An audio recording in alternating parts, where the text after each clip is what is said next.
Welcome and thank you for joining us. This podcast is presented by LIG Assets Inc., the leader in green assets, traded under the stock symbol LIGA.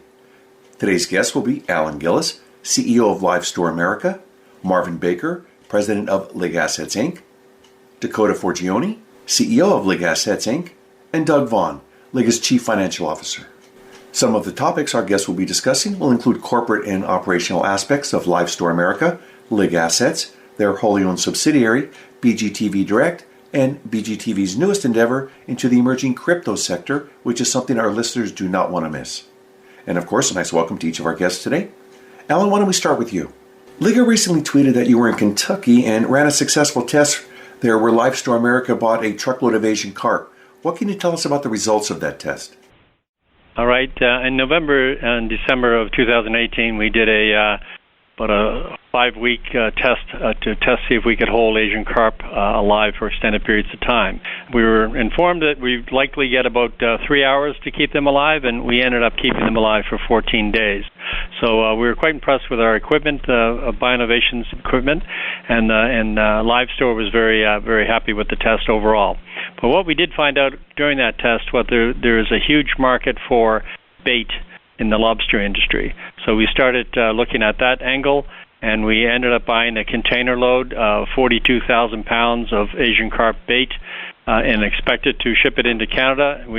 Prior to that, we had contacted CFIA, which regulates import of bait and food into Canada, and they told us that was not a problem. After we purchased the container and we're lining up a truck to do the job to bring it up to Canada, we were informed from Ottawa that it was not allowed to be brought into the country due to their fears of having a pathogen associated with it.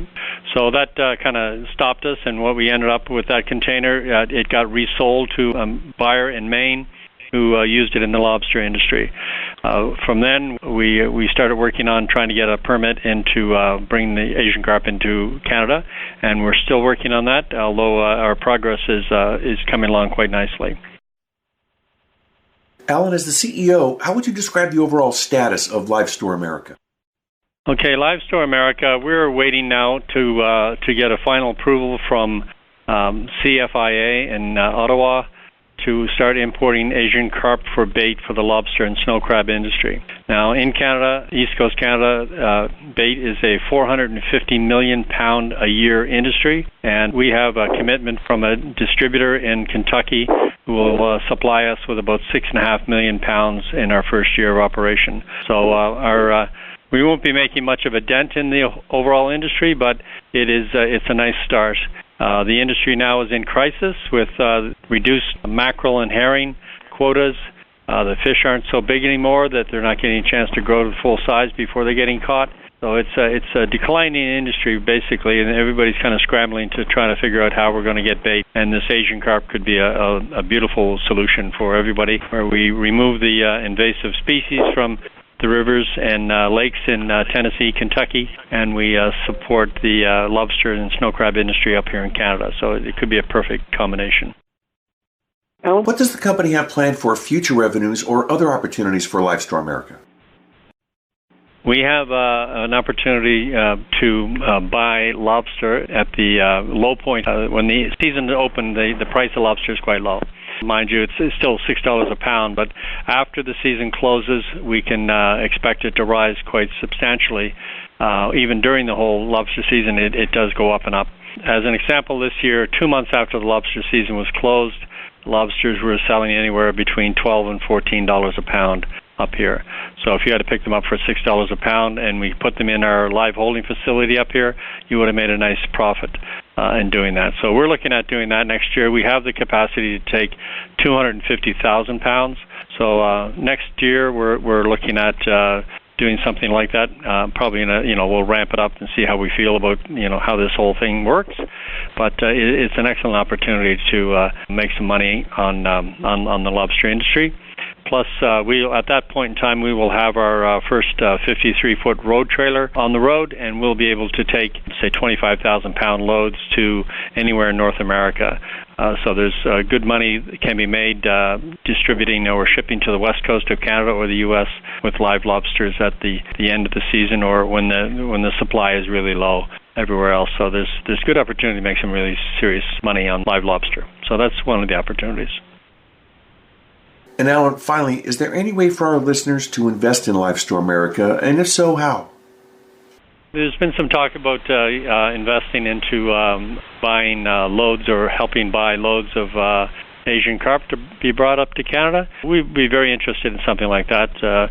For us to look at buying 6.5 million pounds right now, that's a fair bit of cash outlay. So we'd be willing to take partners in on doing something like that to make that easier and for us as a company to get started. So it would be we expect it to be a good win for everybody.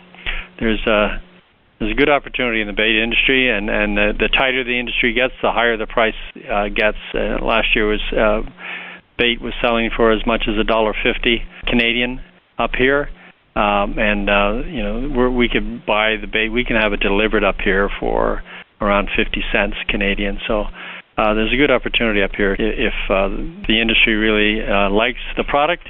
We think there's a great opportunity here. The Asian carp are very similar to the mackerel and herring. They're a very oily fish, and they're very bony, which is very popular. And the size of them is exceptional, which is another very good attribute. From what we understand, we're told now that the Asian carp are being sold in Maine. It's legal to put them in the waters in Maine, which is the Bay of Fundy, part of the Bay of Fundy, which is also borders New Brunswick and Nova Scotia. So the Maine fishermen can use Asian carp, and right now the New Brunswick and Nova Scotia fishermen fishing right beside the Maine fishermen cannot use it. So we expect this to change in the next few months. Recently we had an election in Canada, and we have a new Minister of Fisheries, and this Minister of Fisheries is from Nova Scotia and from a fishing community, so she will be well aware of the issue with the bait crisis, and we're hoping that will help push the approval process a little quicker. We're looking forward to getting the approval, and it's going to make a massive difference to everybody associated with this project. Thank you, Alan. And now to Doug Vaughn, CFO for LIGA. Doug, can you provide us an overview of the current financial status of LIGA? Yes, overall, over the last 6 months, we've actually been spending a fair amount of money, actually a lot of money, concerning the new digital signage venture in primarily based in Las Vegas, as well as, let's face it, the engineering studies, as well as the environmental studies, site plans for Brentwood. They cost a lot of money. And so, as you can see, if you've looked at our financial statements, you'll notice in some cases we've simply replaced one debt with another, and we've certainly, the debt load has risen a bit. The revenues of $4 million a year for BGTV. They do spin off cash, but what we're doing right now, our investments are exceeding that, so you've seen the debt load go up a little bit. Having said that, from a liquidity perspective, we're waiting on, literally for Brentwood, just the grading permit. That is the last piece of paper we need to get that going. And as you remember from previous press releases, we have line of credit for that. Now, having said that, there have been offers come in. We've not accepted one, but there have been some offers come in to basically purchase a portion of the Brentwood project. That still is an option. If we need to do that, we'll look at that. But we may be able to get some other things up and running, or get conventional financing, just because basically, should the Asian carp, should the CFIA come through, and we want to start shipping, we might be able to get a conventional line of credit just to get that basic operation up and started very quickly. You're going to hear Dakota and Marvin discuss other things such as Forever Board and the Identity Max Plus, which we are really high on. But the bottom line is, though, once we get that grading permit, at that point, the game is pretty much over, as we like to say in our side of the woods here. But that's really all we're waiting on. And case in point, I know we'll probably deal with this later, but nevertheless, the Brentwood, just the profits on the lots alone in Brentwood will certainly take care of any liquidity issues we have, and basically take the debt down to zero. So overall, if we can get the grading permit, and if we have to, we will probably take a buy-in to the Brentwood project, but everything is ready to roll there, and I don't think it's going to be that much longer until that grading permit comes through. So overall, we should be able to survive this until we get that land started to put the signs up and start selling lots. So we're closer than we've ever been, and that's why I was a little more aggressive than usual in my MD&A. In the last quarterly report, it had some very favorable statements about LIGA's future moving forward. What else can you share with us about those planned future developments? Yes, in effect, I already just touched on a couple of those, and again, you will hear more from Dakota and Marvin later on individual products, but the potential, and we don't need a lot of operating capital to get a few of these up and running, but the potential for the IdentityMax Plus project is huge. Marvin will cover that, perhaps Dakota as well, and the Foreverboard product, you've almost got to see it to believe it. It is so superior to conventional drywall, and to have a license to produce this is an absolute coup for us. There's something else where we're probably going to take advantage of some other opportunities, for grants and things of that nature.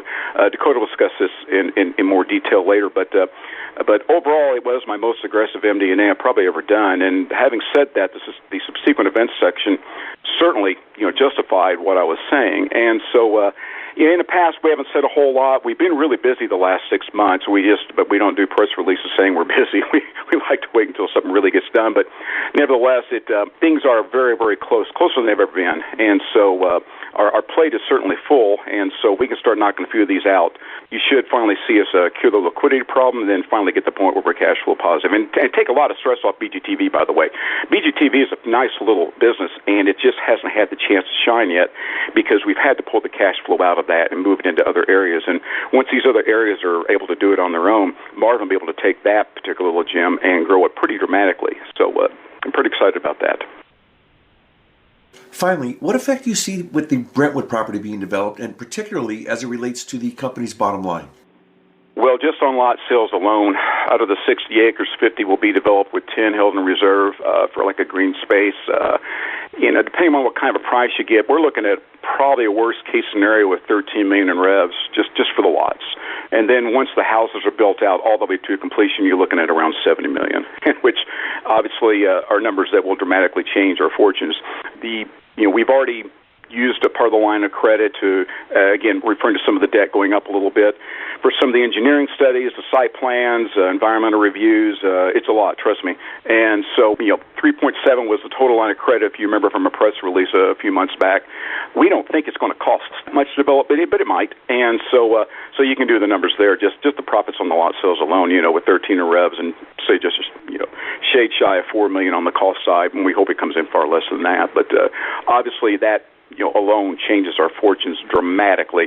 And then, you take it on out to the into the actual house build out. Now you're looking at $70 million in total revs. And so the margins on the houses, we'll know more about that pretty soon, but they'll be reasonable. We should make good money on the houses as well. So, and again, a lot of this also, the final numbers also depend upon whether we do accept a buy-in or whether we are able to just get to the point where we get the grading permit and then basically hire a developer on a cost-plus basis, and we keep the whole project to ourselves. So either way, we come out ahead. So this is something we're excited. It's going to be very interesting, and I think you'll be very impressed. And certainly the housing designs are just insanely good, and I don't think we're going to have any trouble selling. Unfortunately, the grading permit, it is Nashville. It's just the way it goes. It's a very busy place, and we do not expect to have any trouble getting it. In fact, City Council is backing us, but it just has to work its way through the system. But we are a lot closer than we've ever been. I know that, and perhaps Dakota will have some comments on that in the side. But overall, you have $13 million in revs from lot sales alone, and that's a worst case estimate. And if you had actually seen the land, as we all have, it's not going to have any trouble selling. I can tell you that much. So this is going to be transformative. But to be honest with you, though, all the other stuff that Marvin and Dakota are going to talk about can also be transformative. And as you've heard, Alan, the bait thing could grow for 10 years, and we're just barely denting it. Once we start actually commercially pulling the kind of numbers we would like to out of Kentucky Lake, then the numbers could get very interesting. So, but nevertheless, from Brentwood alone, 13 million in revs from the lot sales alone, 72 million all the way through the home build out. Thanks, Doug. Now, Dakota Forgione, CEO of LIG Assets. Dakota, as the new CEO, what's your vision for the direction and future of LIG Assets? I'm really excited to be in this position. I think that LIG has a very unique position in the market right now. As a leader in the green and sustainable movement, being able to integrate the various technologies and building technologies along with a very strong and innovative media arm, I believe gives us the ability not only to bring tremendous products to the market, both in the form of the sustainable housing that we're building right now, but the other investments that actually feed into that building materials, that sustainable building materials market. The media aspect gives us the ability to promote those environmentally sustainable products directly to the public, directly to the end users. Right now, we're in a position in this country where sustainability is a choice people are making. They're paying their dollars, they're voting with their dollars. We see it kind of across the board, both with sustainable products and healthy living choices, whether it be food, taking care of oneself, green products that are in their life. All of those things, people are now making those choices. What we can do with our media component of this business is bring those choices front and center to these folks and actually create a green network, a green marketplace, where not only are our products available, but also products that we are affiliated with and can move through that market channel. So we're very excited about the potential to basically bring some of these innovations into the forefront, utilizing the media component of LIG assets. So we're excited. How would you describe the relationship between Horton and LIGA, and what does Horton, etc., bring to LIGA and vice versa? Terrific. Well, we are so pleased to have established a relationship with Horton World Solutions. As you're aware, that was founded by Terry Horton, who was one of the founding partners of D.R. Horton, which is the largest home builders in the U.S. Terry basically created Horton World Solutions with the intent of creating and promoting sustainable building alternatives. He truly believes at this point in his career that we can do better, that we can provide better housing more cost effectively that is in fact sustainable around the horn.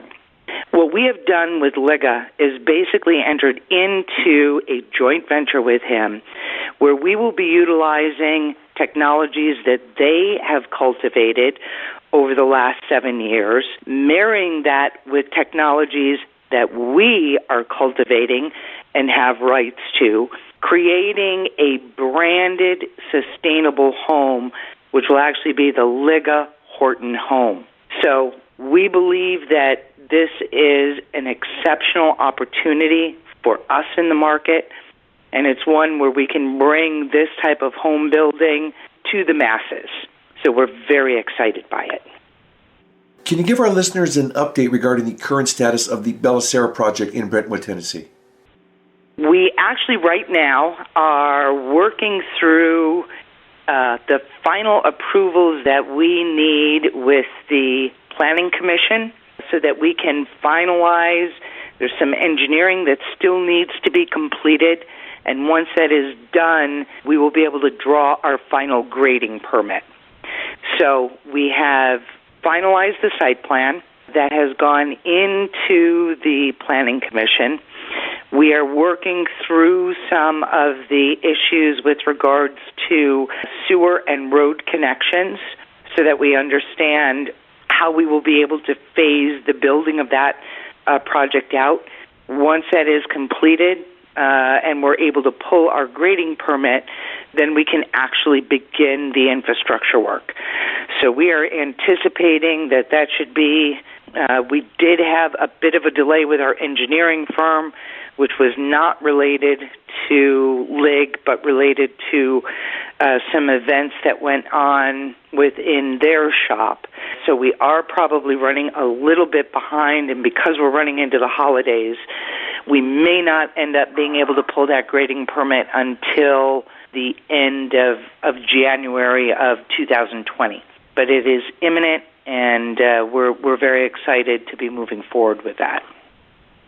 And Dakota, as a follow-up, can you also provide us with the status of the Panama City Beach project? Specifically, when do you expect construction to begin? We actually have been working on the contract for that property right now, and we did run into some issues that created some minor delays with regards to the homeowners association at the development where the lot is located. We have been working through those issues, and we hope that we will be in a position to have a final contract executed over the next week to 2 weeks, and be able to then begin our actual and finalize our approvals process. That home actually is going to be built in conjunction with Horton.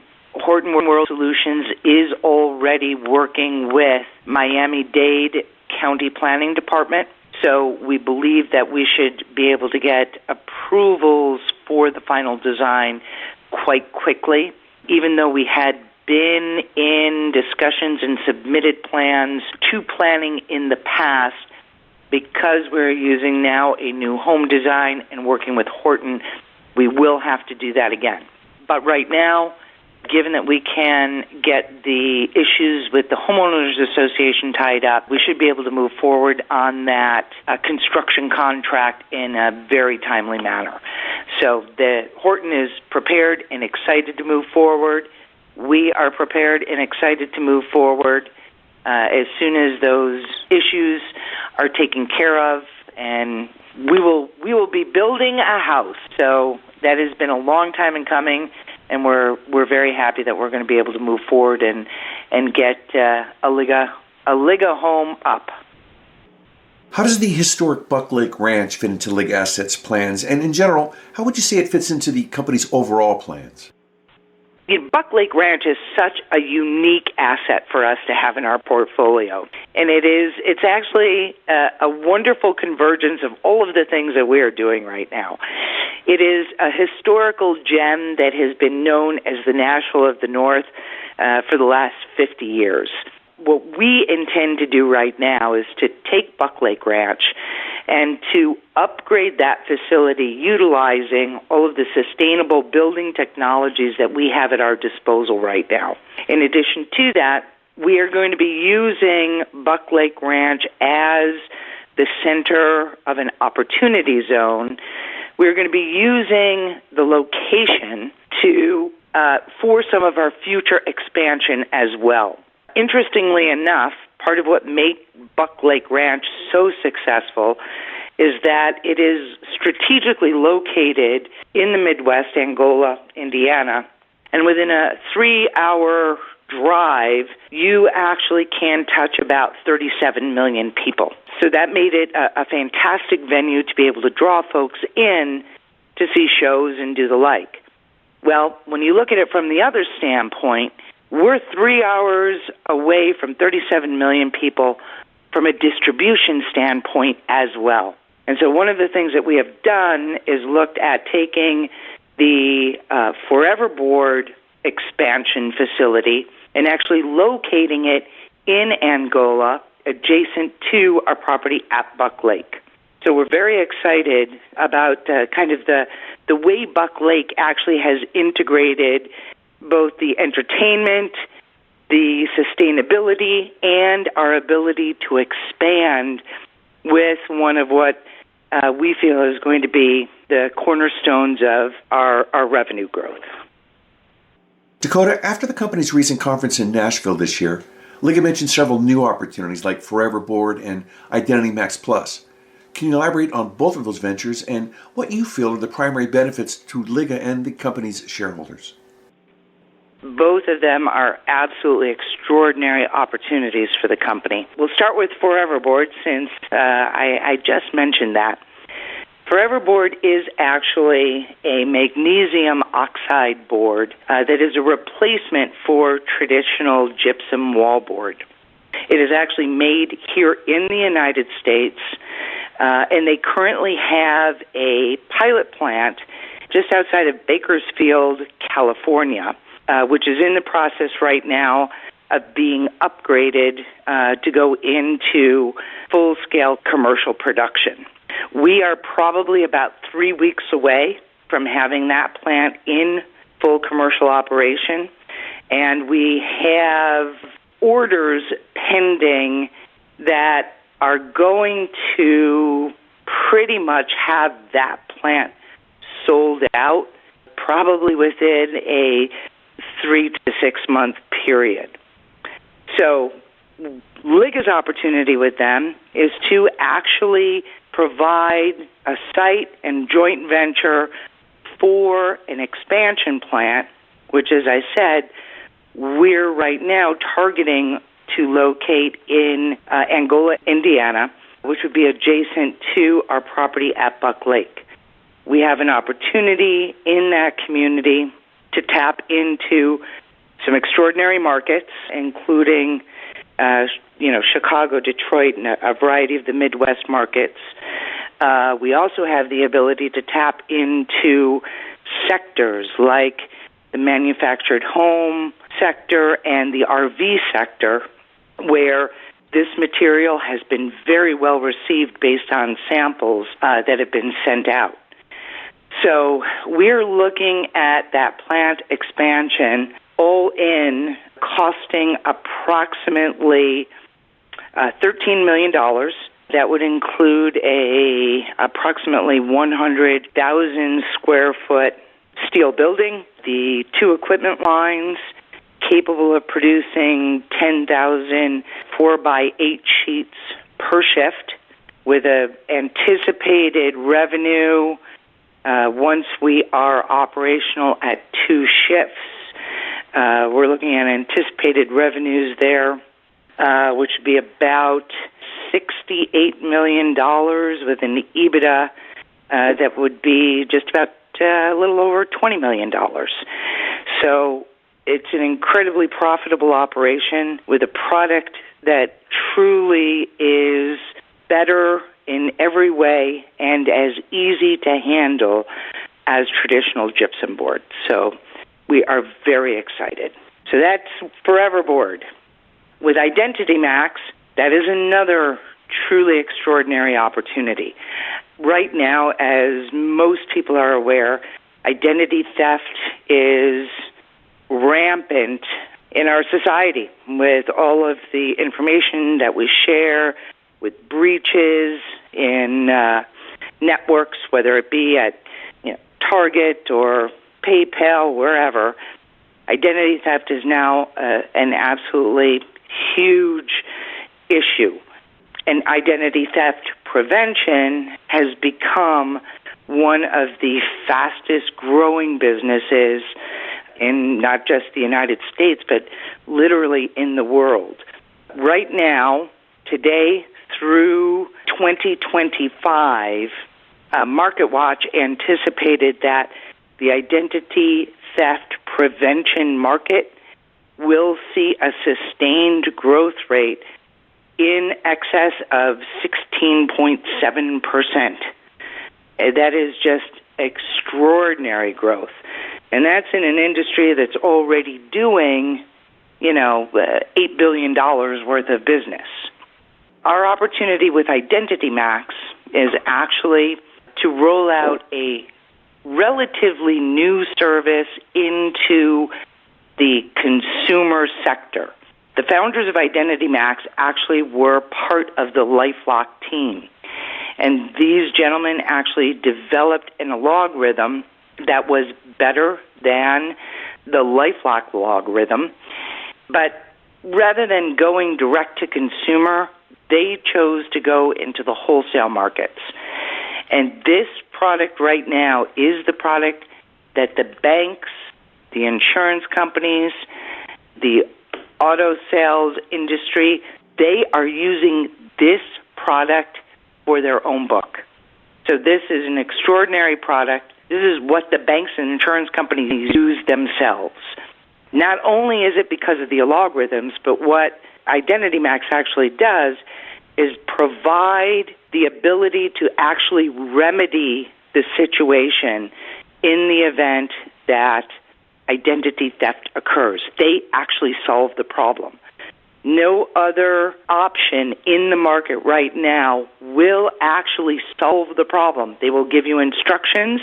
They would tell you, go do this, this, and this, but they do not actively engage in doing that. Identity Max does. And not only will they do that, they will even take care of IRS-related identity theft issues. And once they take care of the issues around the horn, they provide a guarantee for at least 1 year that you are covered and no remaining issues will come up. It's an extraordinary program. In addition to that, we actually have an entire rewards program that is given to each and every subscriber to Identity Max. And it includes a host of absolutely exceptional rewards, including a wholesale travel, which provides a 40% discount to Expedia and Priceline. It includes College Save program, so that any kids that are going to be going into college, $2,500 is put aside towards their tuition for each year for the term that you're actually involved in the program and a subscriber to the program. And those are just two of the many rewards that are provided. So this program provides not only incredible value and incredible technology, but it's offered at about half the price of what the competitor LifeLock is going for in the market right now. So we see an opportunity to build this business quickly. We have a very robust affiliate program. We already have substantial interest from, some large organizations who want to market this to their membership. So we believe that we can turn this into a multi-million-dollar recurring revenue stream on relatively short order. Finally, Dakota, can you share with us why you chose to join LIGA? Specifically, what motivated you personally to become a part of this exceptional team and opportunity? I think at the core of it was my relationship with Marvin Baker. I've known Marvin for many years, and I know Marvin's exceptional discernment in the market. I've seen him take numerous businesses and turn them around and simply do amazing things. And with this particular business, I saw all of the things that were put together, and just the fact that it needed some attention, it needed to be coordinated, and it was an opportunity for me to step in. Sustainability has always been a part of my background. I actually have my graduate degree in environmental policy. So sustainability has always been a core of what I've done for the last 30 years. So this was a unique opportunity to marry my financial expertise along with my understanding of the sustainable markets, and to help Marvin to really integrate the opportunities that are at the table so that we can take this to the next step. Well, Dakota, it sounds like you have the right team in place, the plan and the resources to accomplish all of LIGA's stated plans. Absolutely. And now we'll conclude with Marvin Baker, president of LIG Assets. Marvin, does LIGA have plans for additional acquisitions or any new housing projects starting soon? We're always looking for new opportunities and ventures for whether it's LIGA or BGTV. The core business of BGTV is that many networks or many of our live shopping channels or clients will come to us and say, our customers are looking for this or that. One of the latest ventures that was brought to us was Identity Max Plus, which Dakota went into detail. Identity Max Plus was created by the original founders of LifeLock. They wrote the original software programs. They decided to create a better mousetrap, I guess. And they did not take that to the public or to the masses because they didn't have to. They've built a very successful model to providing it to insurance companies and everybody else.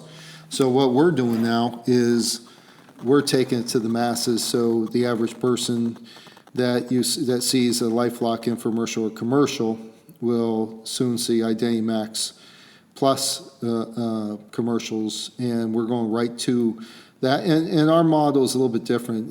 These are what we consider continuity programs, and the continuity program is that every month you'll be buying the service, or there's a residual income, and that becomes a very profitable and very fruitful venture for BGTV and ultimately LIGA.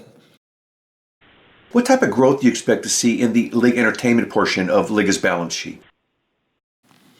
If you're referring to LIG Entertainment, the old subsidiary, that subsidiary no longer exists. It made a movie and a few other things in the old days. That was long gone before I came along. If they're referring to BGTV, which is really the media entertainment division, that people know in LIG Assets and the main revenue driver, that is doing very well. And we're in the process of shifting our business model. In the past, it's been pretty much similar to an ad agency media buyer, where we get commissions, 10, 15, 20%, whatever that commission is. Just like a regular business, that wants to operate on a 6 to 8% profit margin, and it's been a good business model. But in 2020, as I stated, with Identity Max Plus, we're shifting that gear, where we're looking more for programs like continuity programs, affiliate marketing programs, and programs that can create residual income. And we're gearing up to create our own programming, whether it's a real estate investment network television, whether it's Crypto Minute TV, and to talk about both of those. Real estate investment network, we've had several live shopping clients go on TV, and they'll sell real estate. A couple of years ago, I had one client. They're a jewelry client, and they're selling jewelry. And next thing I know, it's a Saturday, and my phone's ringing off the hook. People are like, "We've been hijacked. You're not selling real estate." Unfortunately, I was traveling, so I couldn't go on to DirecTV or Dish, so I couldn't see. And back in the day, we didn't have the sling boxes where we could just pull them up. And come to find out that later in the day, I finally got a hold of my client, and I said, what happened today? I heard that we were off air. He goes, "Oh, no." He said, a friend of mine was in trouble, and so I decided to start selling real estate. And I'm like, "What?" He goes, "Yeah." He said he was about ready to be foreclosed upon, so I decided to sell real estate, and he had a couple $1 million worth of real estate, and I sold. I ended up auctioning off and making $4.5 million for him, and we actually turned a profit. So that was the first experience with the real estate, being sold on live shopping networks. Recently we've had a client. He's been selling millions of dollars of real estate on TV. The plan was to take it to a whole new level. He decided that he did not want to because he's doing so well, and it's a very profitable model. You just take land that's undeveloped, or you can even take it and sell houses. He sells houses. He sells hotels. He even sells gold mines. It's the craziest thing you've ever seen, but people buy, and they buy a lot of real estate, and it's a very profitable venture. Well, I came up with the idea, why don't we take this and really focus and be able to sell, sustainable homes, because nobody has really captured that market. And there's a lot of real estate out there. There's a lot of land that can be developed. There's a lot of lots out there that a lot of people are looking to sell. And I don't know what kind of inventory my client has, but he has millions and millions of dollars of real estate inventory. We've been talking to many people, and they've come back to us and they said, "Yeah, we have millions of acres of land."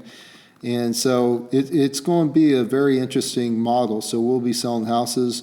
So if you want to buy a house, if you want to design a house, if you want to buy the land, we can sell you the land, we can sell you the house, or we can sell you the land and we can sell you the design of the house, or we can sell you the entire model where we sell you the land, We build your house, and next thing you know, we are it's the whole package. Or if you just want to buy one thing or the other, it's going to be great because you can also, all those people call in, they all need home mortgage insurance. So we have insurance companies very interested in the model.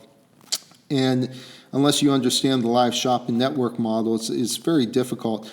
But, the best model or the best example I give for this model would be Zillow on TV. And since that's what we do with live shopping networks, it's just a win-win for us, and it's going to be very exciting. As far as Crypto Minute TV, that's something else we're going to do because we have a lot of coin shows, and those coin shows are live shopping networks, and they sell coins, your typical coins that you'll see, silver coins, gold coins, the special collector's editions, coins, all the different kinds of coins. Recently, though, we've had so many people calling in saying, "Can I buy cryptocurrencies?" Which is just another variations of coins. And the challenge there is you just can't sell cryptocurrency on TV. It's not legal. So you got to use other venues. And the other challenge with cryptocurrency is there's no margins. With some of those coins, there could be 35, 40, 50% profit margin on those coins, which makes it worth our live shopping networks to sell them. Well, cryptocurrency, if anybody knows that, you can just go on and buy, a Bitcoin or a, Litecoin or whatever coin you want to buy, but there are no margins unless it's a brand new coin, and most people don't want to do that. So what we have to do is figure out a different business model, and we've been racking our brains on how to do it. And I came up with the idea, hey, why don't you sell miners, and we can sell miners, and a lot of people don't want to put miners in their houses. So, you got to find mining facilities and all that. So we're working on that model now that can change the coin shows because they have big databases. And those big databases, when the client starts calling in saying, this is what I want, you either provide that to them or they will go somewhere else and they will go buy, that. And then what ends up happening usually is when the client leaves you, they don't usually come back. 90% of the time, when they start buying from someone else, they go, they go there and they don't come back. So, one of the things is you have to reinvent yourself or constantly reinvent yourself. In the old days, it was every, 20, 30 years, and it became 10 years, and it becomes 5 years, and now it seems like every year or two you have to constantly reinvent yourself, and you have to be looking for new opportunities. So I think our growth is going to be the new opportunities, the new ventures that are coming to us. But the good news is we have many, many opportunities. We were even approached from Canada to put Forever Board up there in a plant and with partnerships. So, to answer the first question, this question, do I expect a lot of growth? Absolutely. Am I worried about opportunities, ventures, or acquisitions? No. They're coming to us all day long. All we have to do is, pick the right ones that fit our business model, and, we'll be just fine. Marvin, I guess to the bottom line, can you tell us any specific plans the company has to capitalize on the revenue from this new business model? It's going to be easy to capitalize on the new business model. I mean, the old business model has been pretty much a commission-based structure. It's been profitable, and it's, taken us this far. The new model, it's the same model, whether it's Forever Board. You're going to constantly sell them. They're going to come back for more and more boards, Instead of drywall, we'll be selling magnesium oxide boards, and those will go to major retailers, they'll go to major contractors, construction companies, and to drywall companies. So the model is, every, week, every month, you're going to be selling, the clients again and again. Identity Max Plus, the same thing. We're going to be, once somebody signs up, The average, I know in the industry, is people stay signed up for 2.4 years. So if you got somebody paying you, $17 for 2.4 years, it's a very, and that's the average. We have a rewards program that's attached to it, which we think will extend this to 4 or 5 years. I mean, it has some amazing stuff like College Save, which you make $250 a month towards your kids' college tuition. And if they stay signed up, if you have that for 10 years, you're looking at $30,000 you can apply towards your kids' college tuition.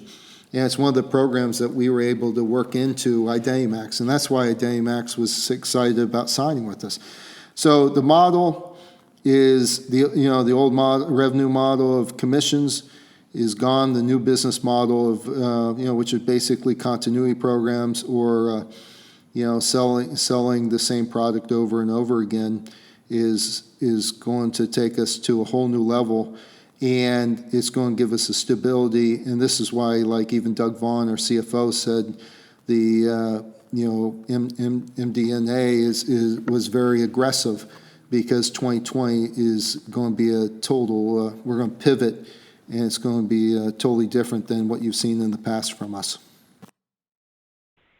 Marvin, before we conclude, is there anything else about LIGA or your new endeavors you'd like to share with our listeners? There's a lot of new things about LIGA that I'm very excited about. First and foremost is our CEO, Dakota Forgione. She has a total understanding about all the players in the sustainable world. That's why we were able to secure a relationship and partnership with Horton. We were also able to secure a deal with Foreverboard. And with her background in finance, specifically financing green projects, which she's done for years, she's able to bring us a very valuable resource that is not that easy to come by. So Dakota, I'm very excited about, and going into 2020, it's going to give us opportunities that we're going to be able to seize on that, without Dakota, I don't know if we could. And it also frees up Alan to focus on the Asian carp, which is such a major problem in the United States. It's starting to become in Canada. And with the bait, we have a whole new revenue source that we never anticipated. So there's a lot of new things that are happening. 2020 is going to be a very exciting year. And there's a lot more that we'd love to share with you, but we're about ready to PR them, so we don't want to spill the beans. So as they come out, we will expand on those, each and every one of them. And we'll probably be doing, not a podcast as long as this one. We might have shorter ones, so to keep you all informed. So get ready for an exciting December, because we're not going to wait till January to make a lot of this happen. So thank you for listening, and I really appreciate everyone who sent in their questions. This concludes our podcast presented by LIG Assets, Inc., with our guests Alan Gillis, CEO of Lifestore America, Doug Vaughn, CFO of LIG Assets, Dakota Forgione, CEO of LIG Assets, and Marvin Baker, President of LIG Assets. For more information about LIG Assets or to contact the company directly, visit them on the web at leaderingreenassets.com. That's leaderingreenassets.com. Thank you again for joining us today.